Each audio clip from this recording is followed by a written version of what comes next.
if a metal sphere A has initially 6 Coulomb charge on it, so let's draw it over here. Let's write here 6 Coulomb. It is touched with another metal sphere B. Let's call it as A, and this is our B, and it has minus 2 coulombs. Okay, the final charge on both the spheres. So what happens? We have learned Q1 plus Q2 divided by 2. So the new charge on A will be equals to 6 minus 2 whole divided by 2, that is equals to 4 by 2, which is 2 Coulomb. Yeah, and whatever charge is on A, the same charge will be residing on B. Yeah, so that will be also 2 Coulomb. So correct answer is option B. So the correct answer for this is like charges repel each other. That's correct. Let's move to the next one. So the question says, in the process of charging by conduction, the final charge on the object is negative. Then the mass of the object is, see, first thing is the final charge, okay, is negative. Something is negative. What it means, we have learnt in first lecture. If something is negative, it simply means we have added the electrons, right? So if you are adding electron, its mass will be slightly increased, slightly. So correct answer is option A. It will slightly increase. Yeah.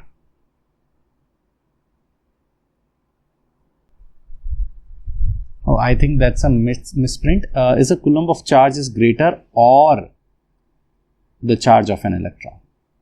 Or it should be. Yeah, so it's a Coulomb of charges which is greater than the charge of electron. 1 Coulomb of charge is having 6 into 10 raised to 18 electron. That's correct. So the question over here says, the amount of negative charge present in 63 gram of HNO3. So first of all, let's find the molecular mass of HNO3. So HNO3 molecular mass, hydrogen is 1, nitrogen is how much? 28 or 14 it is, I think. 14, and oxygen is 16 3s are 48. So that will be our 49 plus 14, that is equals to 63, right? So if HNO3 is 63, molecular mass is 63 gram, let's calculate first the number of moles. So the number of moles present in this will be equals to 63 over 63. That's equal to 1 mole, correct? So if number of moles is 1 mole, number of molecules, let's figure out. So number of molecules will be equals to our 6.022 into 10 to the power 23. So in 1 mole, this much amount of molecules are there. Now each HNO3 atom or molecule, that is how many number of negative charge is present? In each HNO3, it will be electrons is HNO3, 1 hydrogen atom, 7 nitrogen, and oxygen, there are 3 atoms. So each oxygen atom 8 3s are 24.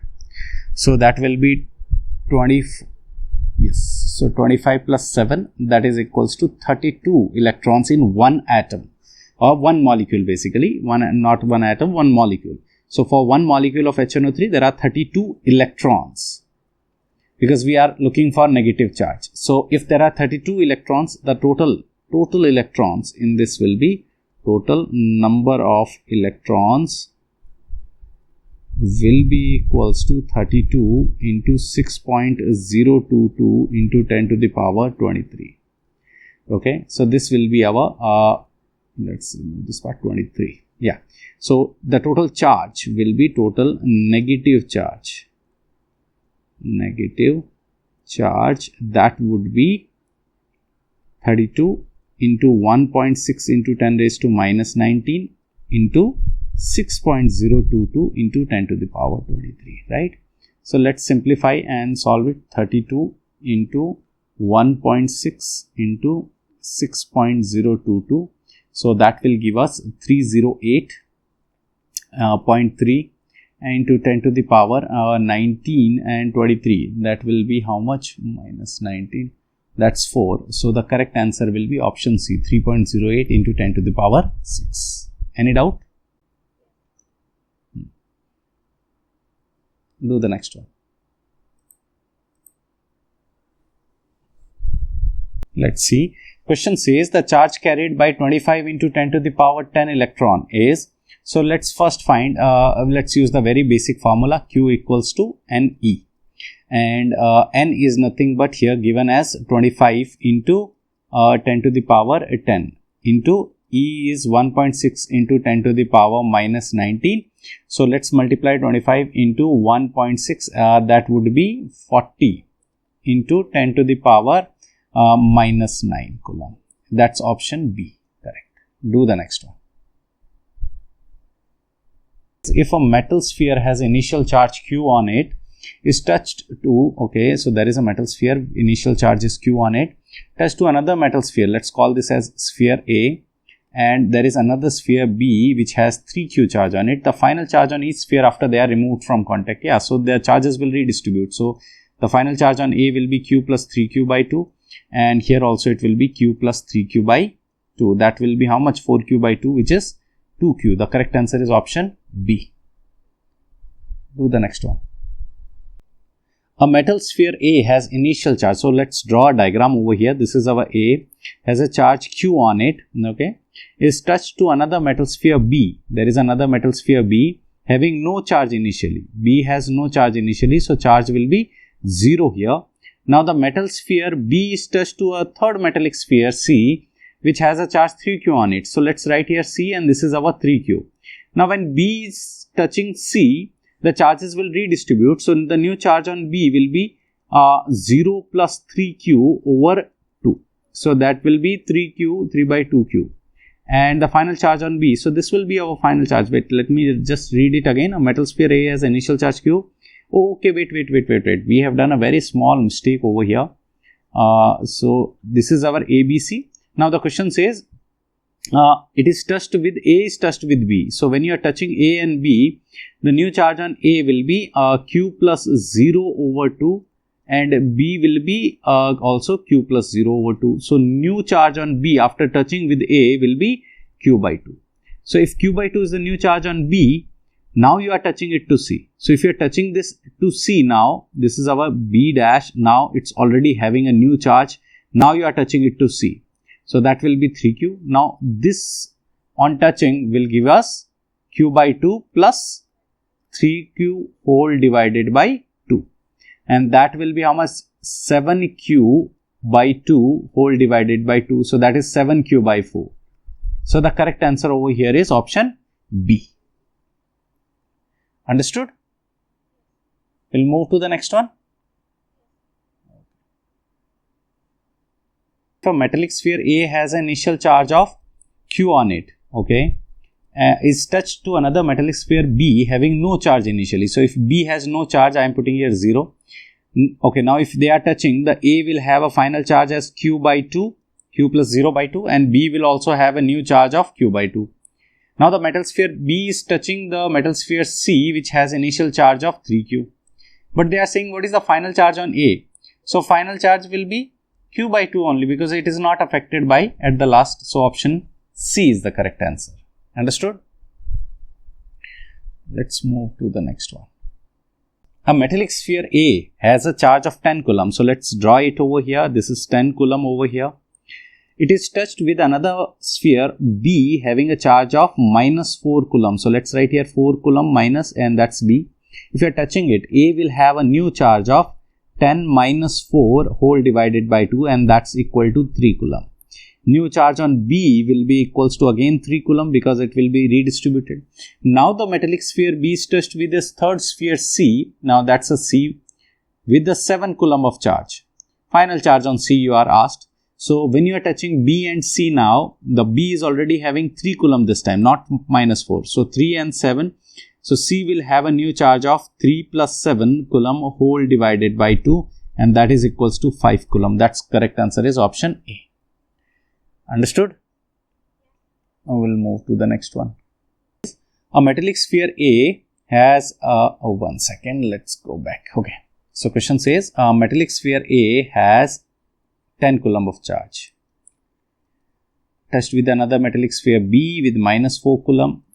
So the new charge on A is nothing but 10 minus 4 over 2, that is equals to 3 Coulomb. And new charge on B is also 3 Coulomb. Now the metallic sphere is touched with C having a charge of 7 Coulomb. Find the final charge. Now A is not affected, so the final charge on A will be 3 Coulomb. That's option C. So the question says how many electrons would have to be removed. You have to find the n value so that it leaves a positive charge. So let me just again use the formula Q equal to NE. N we have to find, so N will be Q by E. And we know that 1 by E is nothing but 6.25 or approximately 6 we will use, because the options are in terms of 6. 10 raised to 18 electrons, right? So Coulomb charge is given as 10 to the power minus 9 Coulomb over, that will be multiplied here. So into 6 into 10 raised to 18. Okay, so that will give us approximately 6 into 10 raised to 9. And 6 into 10 raised to 9, that can be written as 0.6 into 10 raised to 10. And that will be option B. So an alpha particle is He2 plus. Yes, He2 plus is the correct answer. Okay. So in the last lecture, we discussed this whole thing. Okay. Let's move ahead and see our next part, and that is our Coulomb's law. Let's see now Coulomb's law. Let's see our next topic, and the next topic over here is Coulomb's law. So let me write here Coulomb's law. Let me just make it. Okay, Coulomb's law. Let's see what is Coulomb's law. So Coulomb gave a particular law which gives us the magnitude of, or the amount of, along with the magnitude, the direction of force acting between any two charges. Okay. So let's see what Coulomb says. Let me write the definition. Very, very important for exams. It says the force between 2 point charges,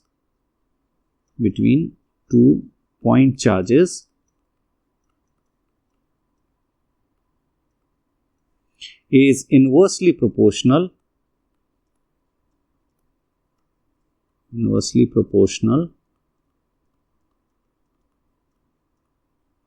to the square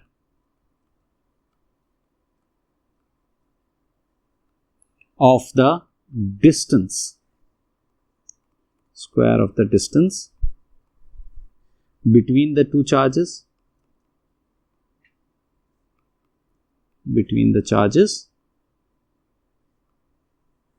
and is directly proportional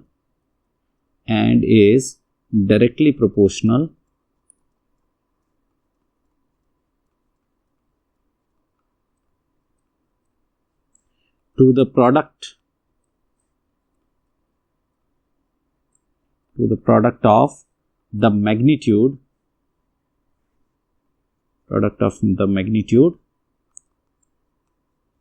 of the two charges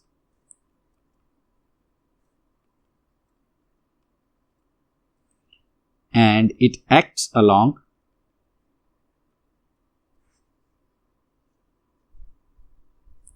the line joining the two charges.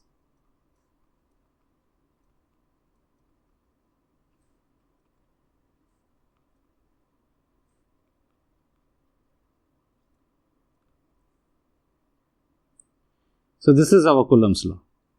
So basically the idea of Coulomb's law is, if you're given with any two charges, let's say this is our charge Q1 and this is any charge Q2. These are point charges. What are point charges? They are very small in magnitude compared to the distance between them. Okay. So these are any 2 point charges separated by any distance r. Then according to Coulomb's law, Coulomb said that the force between them is directly proportional to the product of the two charges Q1 times Q2, and it is inversely proportional to the square of the distance between them. So F is inversely proportional to square of the distance between them. When you remove this proportionality sign, we know that it will give us a constant K. Q1, Q2 over R square. Be very careful. There is a magnitude over here, which means we don't take the negative sign.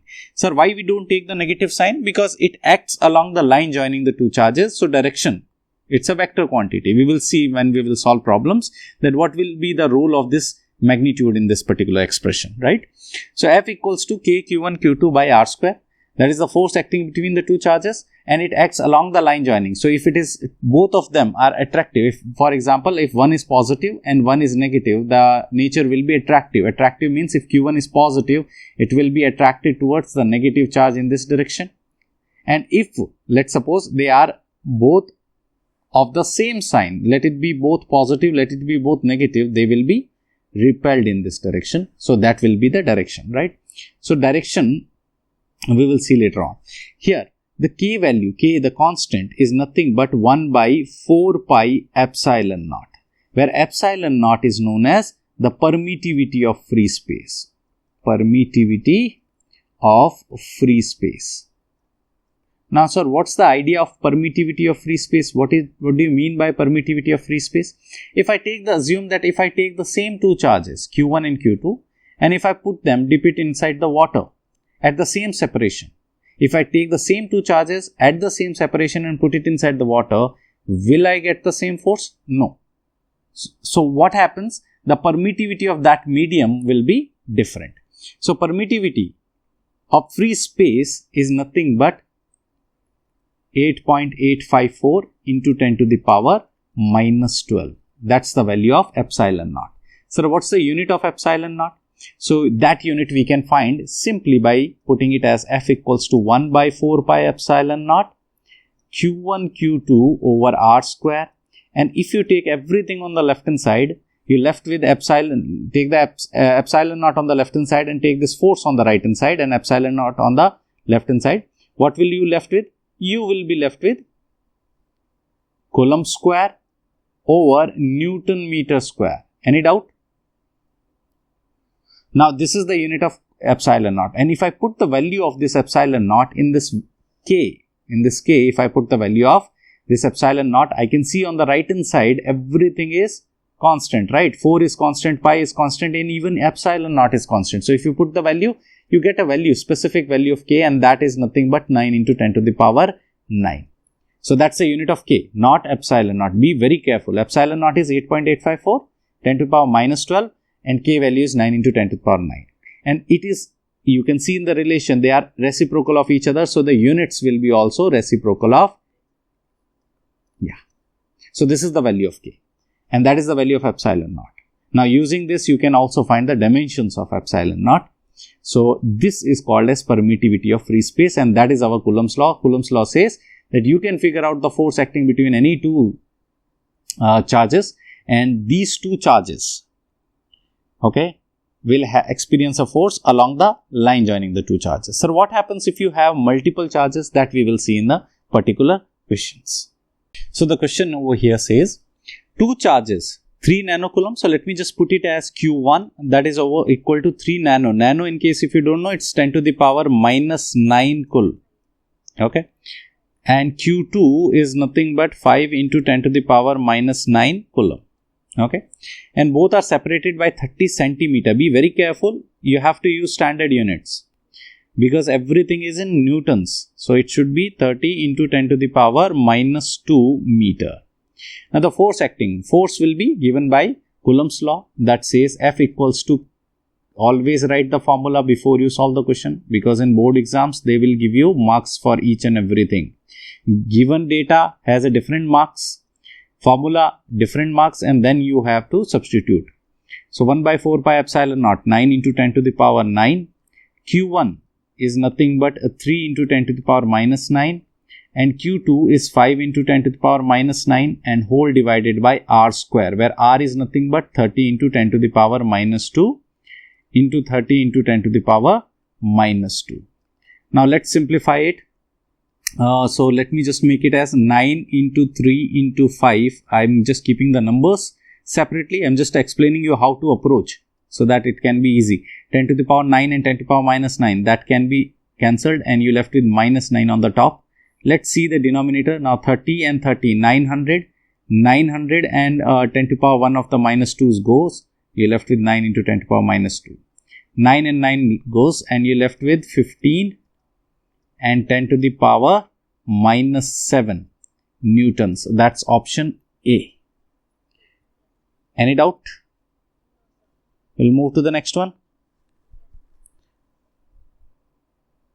the Q1 is the charge on first metal sphere, so let's draw a metal sphere and it has a charge Q1, and Q2 is the charge on the second metal sphere. Okay, fine, this is our Q2. The force acting between them will be repulsive. Now, repulsive is between when it is like charges. Now, like charges means either both of them are positive or both of them are negative. So, both of them are positive. So, positive into positive will be positive and negative into negative will also be positive. So, Q1 into Q2 should be greater than 0. So, correct answer is option. Let's move to the next one.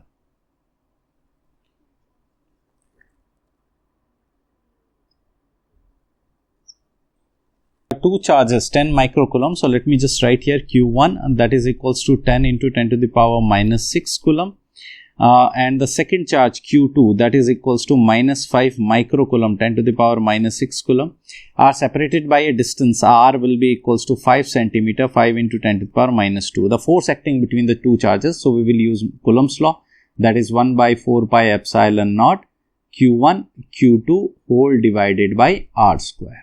So 1 by 4 pi epsilon naught, that is nothing but 9 into 10 to the power 9, and Q1 is nothing but 10 into 10 to the power minus 6 into Q2, that is minus 5. Now be very careful, you don't have to take the negative sign as per the relation because it has a magnitude over here, whole divided by 5 into 10 to the power minus 2 whole square. So I'm just separating them and writing them like this.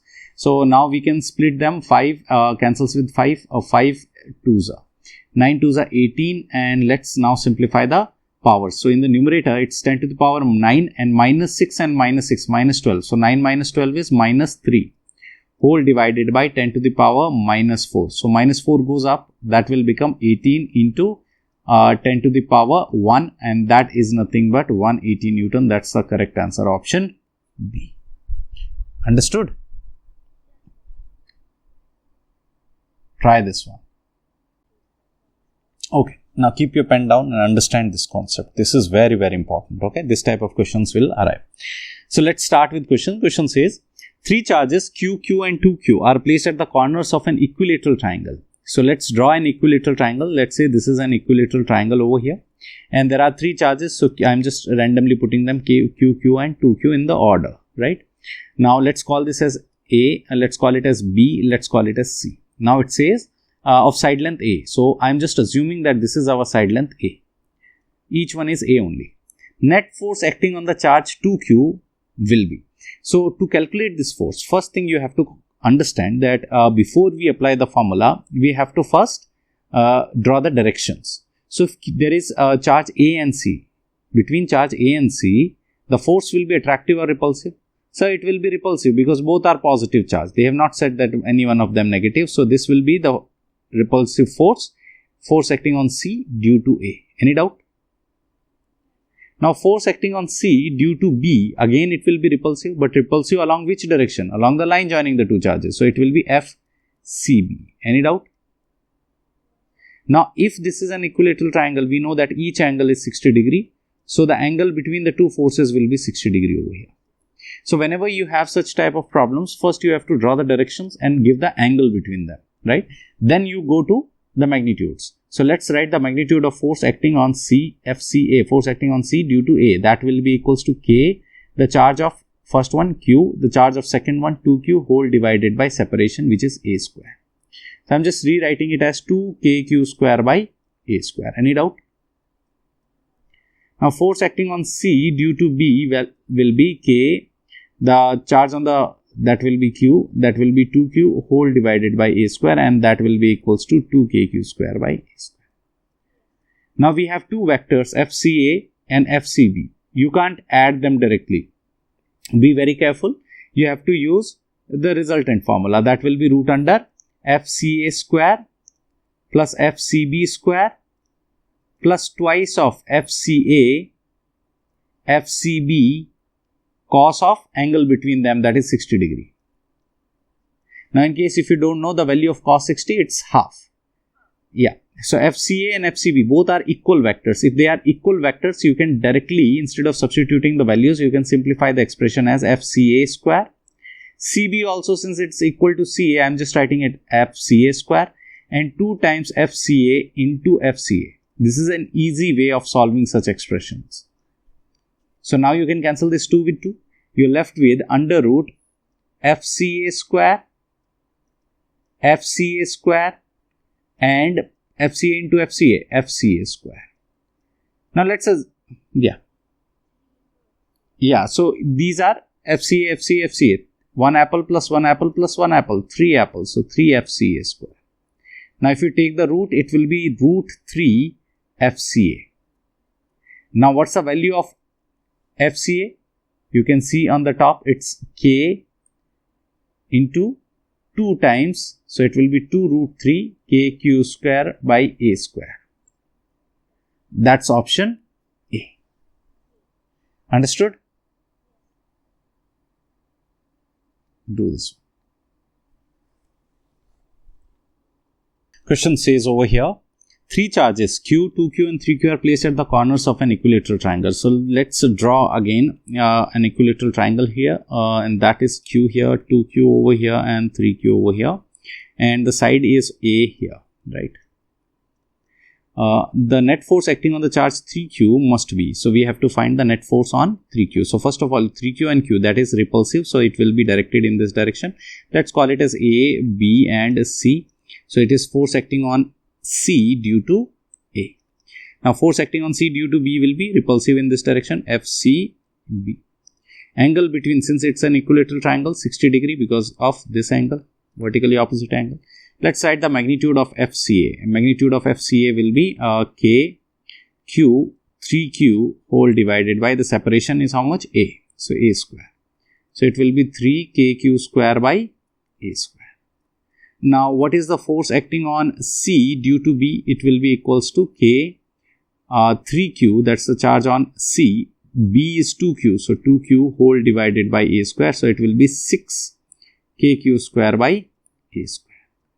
Now since these are two vector quantities, so resultant will be root under, be very careful, this time the forces are not equal. So FCA square, FCB square and plus 2 times FCA, FCB cos of 60 degree. So here we will substitute the values FCA square. So it will be, if you square this whole thing, it will become 9KQ square by A square. I am just keeping it as whole square. Plus FCB, which is this one. Let's square it. It will be 36KQ square by A square whole square. Plus 2 times FCA. That's 3 into KQ square by A square and into 6 into KQ square by A square and into cos of 60, which is 1 by 2. Let's cancel out half with this. And what we left with? We left with, now let's write it over here. Let's take KQ square by A square common in all the terms. So KQ square by A square common. Here we left with 9. So let me just write it properly, 9. Here we left with 36 and there we left with 6 3s are 18. So out of root we can take it out and that will be our KQ square by A square. Yeah, because whole square is there. So 36 plus 18, 9 3s are 27, 27 and 36, that will be root 63. So is there any option? Yes, option B is correct.